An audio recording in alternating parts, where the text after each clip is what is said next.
Hello my dear friend, welcome back to my channel. If you have not subscribed it, please subscribe it, press the bell icon, hit the like button also. Friends, जैसा कि आप जानते हैं मैं daily the Hindu newspaper editorial से एक video लेके आता हूँ जिसके थ्रू हम इंग्लिश बोलना सीखते हैं। ईच एंड एवरी वर्ड को मैं हिंदी में ट्रांसलेट करूँगा। जो भी टेंस आएंगे, सेंटेंसेस आएंगे, आपको एक्सप्लेन करूँगा कैसे कौन कौन सा टेंस अपने कन्वर्सेशन में यूज कर सकते हैं। लास्ट में वोकेबलरी वर्ड्स के साथ एग्जाम्पल मैं आपको प्रोवाइड करूँगा ताकि आप अपने कन्वर्सेशन में यूज कर सकते हैं। एडिटोरियल का नाम है फोकस्ड ऑन इन्फ्लेशन। फोकस, ध्यान लगाना किसी चीज़ पे, ऑन इन्फ्लेशन, इन्फ्लेशन महंगाई। A rate increase was needed to prevent. A rate increase मतलब उसका परसेंटेज जो है, जो इंटरेस्ट का, वो इंक्रीज करने की वाज नीडेड। वाज है तो पास्ट टेंस में बात हुई है, नीडेड ज़रूरत था, टू प्रिवेंट इन्फ्लेशन महंगाई को रोकने के लिए। Expectation from the stymieing growth. Stymieing का मतलब होता है जो बाधा देने वाला, रोकने वाला, ग्रोथ को रोकने की जो एक्सपेक्टेशन थी उनको। The RBI monetary policy committee on Friday. Reserve bank India की जो मॉनेटरी पॉलिसी कमेटी है ये डिसाइड करती है कि जो इन्फ्लेशन है 4 से 6 के बीच में रहनी चाहिए, और अभी बहुत सारे महीने से 6% से ज़्यादा चल रही है, तो उसके बारे में बात है। The RBI monetary policy committee on Friday raise the benchmark interest rate for a third straight meeting as a policy makers battle to rein in inflation। तो इसमें राइटर बोल रहा है कि जो फ्राइडे को मीटिंग हुई उसमें रेज किया बेंचमार्क जो पहले सेट किया हुआ था पैरामीटर इंटरेस्ट रेट का, for a third straight meeting मतलब लगातार तीसरी मीटिंग के थ्रू, पहली में भी बढ़ा, दूसरी में भी बढ़ा और तीसरी में भी बढ़ गया है। Straight meeting as policy maker battle, policy बनाने के लिए, टू बैटल, रीन इन का मतलब होता है कंट्रोल करना इन्फ्लेशन महंगाई को। That has persistently remained at or above the prescribed upper tolerance threshold। तो इसमें राइटर बोल रहा है कि इन्फ्लेशन दैट हैज़ persistently क्या होता है, लगातार, रिमेंड रही है, एट और अबोव द प्रिस्क्राइब जो पहले से ही एक पैरामीटर सेट किया गया है कि 4 से 6 के बीच में इन्फ्लेशन रहनी चाहिए। अपर टोलरेंस क्या है, 4 + -2 यूज़ होता है, तो अपर टोलरेंस मतलब 6 से ज़्यादा। थ्रेशोल्ड क्या होता है, लिमिट, दहलीज, फॉर 6 मंथ 6 महीने से ऊपर चल रही है 6% से। द 50 बेसिस पॉइंट मतलब होता है कि 100 रुपये में 100 बेसिस पॉइंट होते हैं, तो 50 पैसा मतलब इंटरेस्ट रेट बढ़ गया है। Raise takes the policy repo rate to 5.4 मतलब पॉलिसी रेपो रेट अब क्या हो गया है, 5.4 हो गया है। और रेपो रेट क्या होता है, रेपो रेट वो होता है जिस रेट से आरबीआई बैंक को पैसे अपने उधार देता है या ब्याज पे देता है। एंड मोर सिग्निफिकेंटली इससे भी ज़्यादा important, to a level last seen in the pre pandemic second quarter of the physical 2019-20। तो इससे भी महत्वपूर्ण बात यह है कि to a level last seen पहले देखा गया इन द प्री पेंडेमिक, जो कोविड-19 से पहले सेकेंड क्वार्टर, पहला क्वार्टर अप्रैल से 3 महीने के बाद होता है और उस सेकंड क्वार्टर उससे 3 महीने के बाद होता है। तो सेकंड क्वार्टर में जो 3 महीने का को बोलते हैं quarter of physical 2019-20, when a growth slow down, जब ग्रोथ कम हो गई थी। एंड रिटेल इन्फ्लेशन, रिटेल क्या है मतलब जो कस्टमर के लेवल पे होती है, एक होता है होलसेल, दूसरा रिटेल। तो retail inflation of about 3.2% warranted a rate cut, तो 3% थी, उसने क्या किया, एक रेट कट कर दिया परसेंटेज का। As the MPC monetary policy committee S Jayanth Varma has pointed out मतलब पास्ट परफेक्ट टेंस, जो पास्ट में किया था, out in June, when the MPC monetary policy committee had recommended a 50 basis point increase. तब monetary policy committee ने कहा था कि 50 बेसिस पॉइंट इंक्रीज होना चाहिए। The impact of the 90 basis point total increase from May still left the real policy rate at the time lagging behind the RBI 100 basis point.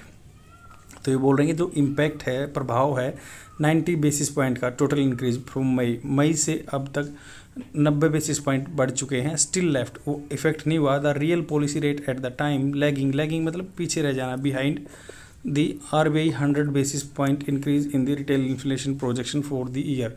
तो उन्होंने projection किया था कि हम 100 बेसिस पॉइंट तक बढ़ाएंगे, बट अभी तक 90 बेसिस पॉइंट ही बढ़ा है, फ्रॉम 5.7 to 6.7 करना था उन्होंने। It is the only now that the cumulative मतलब सब चीज़ों को मिला के cumulative increase total 140 basis point and puts the central bank slightly ahead of the curve. तो सेंट्रल बैंक है जो आरबीआई उसको अहेड थोड़ा सा आगे ले जाता है कर्व से, क्योंकि 140 पॉइंट क्यूमुलेटिव इफेक्ट पड़ रहा है। Still as governor Shaktikanta Das acknowledged, मतलब उन्होंने इस बात को माना, कंज्यूमर प्राइस इन्फ्लेशन जो सीपीआई है, इवन इफ, अगर ऐसा होता है तो even if of April 8 year high, April की क्या है 8 साल में सबसे ज़्यादा थी अप्रैल में जो सीपीआई था, रिमेन्स अनकम्फर्टेबली हाई। तो अनकम्फर्टेबली जो है हाई रहा है, ज़्यादा रहा है, with inflationary pressure broad based and with the MPC's own forecast for the second and third quarter pegging retail price gain well above the upper tolerance mark.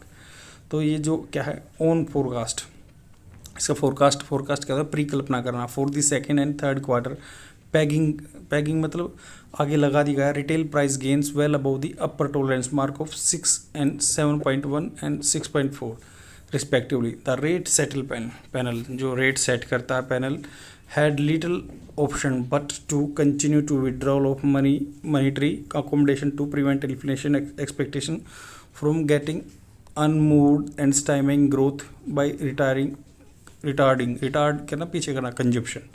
देखो उसका पूरे का इतना मतलब है कि रिस्पेक्टिवली ये 6.7 पॉइंट यहाँ तक बात हो चुकी है। द रेट सेटलिंग पैनल जो रेट सेटलिंग पैनल है हैड लिटिल ऑप्शन, उसके पास बहुत कम ऑप्शन था but to continue the withdrawal of monetary accommodation.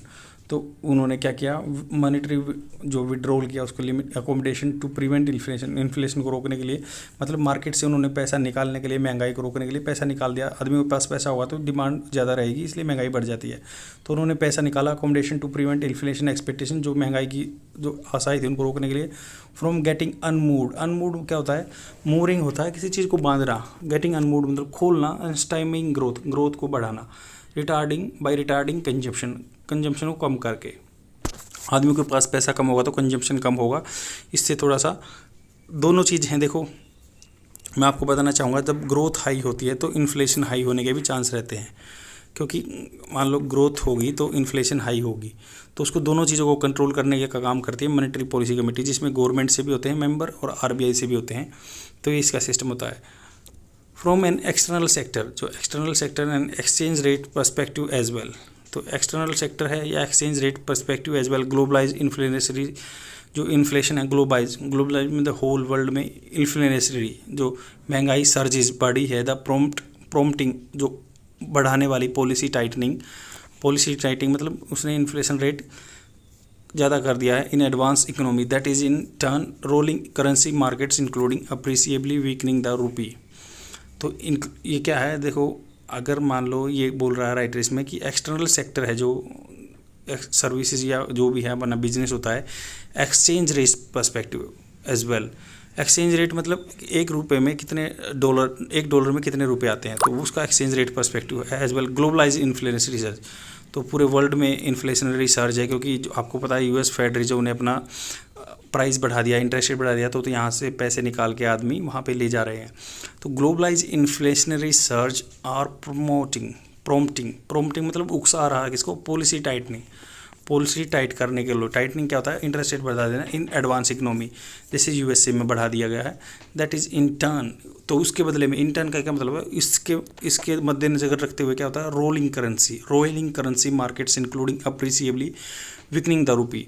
तो यूएस का जो उन्होंने इंटरेस्ट रेट बढ़ा दिया तो उससे वीकनिंग क्या हो गया, रुपया कमज़ोर हो गया है और अब डिप्रिसिएट हो गया है। एडिंग इम्पोर्ट अगर आप कोई आइटम खरीदोगे बाहर से तो वो आपको ज़्यादा रुपए पे करने पड़ेंगे, क्योंकि हम डॉलर कम ज़्यादा मतलब ज़्यादा रुपए में 80 रुपये में $1 आता है फिलहाल ये है। तो mix nothing that successive shocks to global economy, तो ये बोल रहे हैं कुछ भी ऐसा नहीं है जो सक्सेसिव शॉक्स, लगातार शॉक्स जो झटका लगा है टू द ग्लोबल इकोनॉमी, जो हेड लेड मतलब ये कर चुका था क्या, मल्टीलेटरल इंस्टीट्यूशन, बहुत सारे इंस्टीट्यूशन का, including the IMF to lower their global growth projection. तो उन्होंने भी प्रिडिक्शन किया कि ग्लोबल ग्रोथ है, प्रोजेक्शन कम होगा। एंड हाईलाइट मतलब इम्पोर्टेंस दिखाई है उसको, जैसे मैं हाईलाइट कर रहा हूँ वैसे highlight the rising risk of recession, घाटे के या घाटा जाने के उन्होंने रिस्क बताए। Mister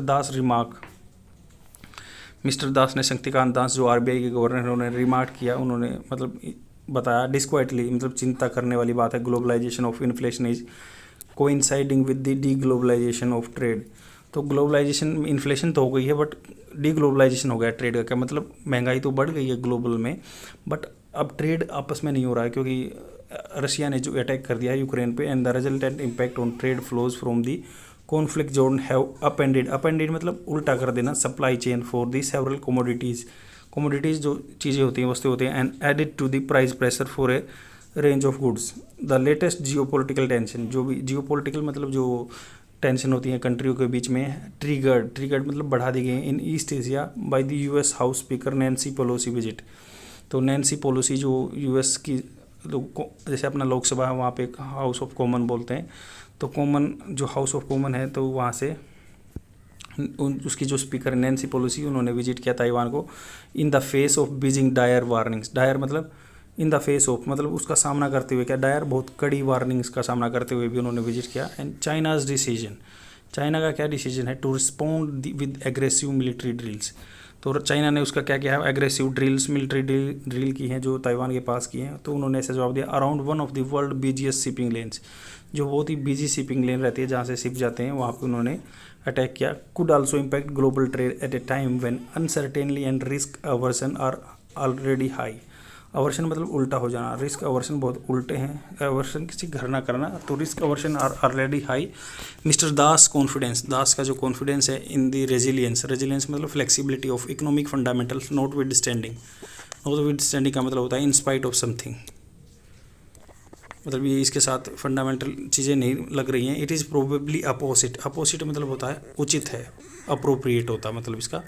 it is probably apposite for the MPC monetary policy committee hereafter आफ्टर, मतलब यहाँ से इसके बाद हीड होता है ध्यान देना। मिस्टर वर्मा जो एक्सोर्टेशन क्या होता है, अर्ज करना, किसी चीज़ को अर्ज करना, कि रिक्वेस्ट करना कि आप इसको काम को कर लो। Mister Varma's exhortation by providing projection of the future path of policy rate, ये क्या प्रोवाइड करा रहे हैं, providing projection of future path of policy rate, ये आगे रास्ते चलने वाले के लिए क्या पॉलिसी रेट रहेगा उसके लिए रास्ता दिखा रहे हैं।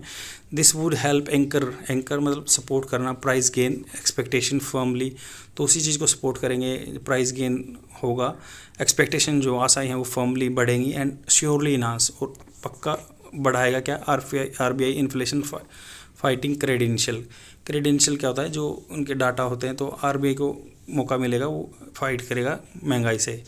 आई होप आपको एडिटोरियल समझ में आएगा। Let's jump to the vocabulary words. The first vocabulary word is stymie. Stymie का मतलब क्या होता है, बाधा।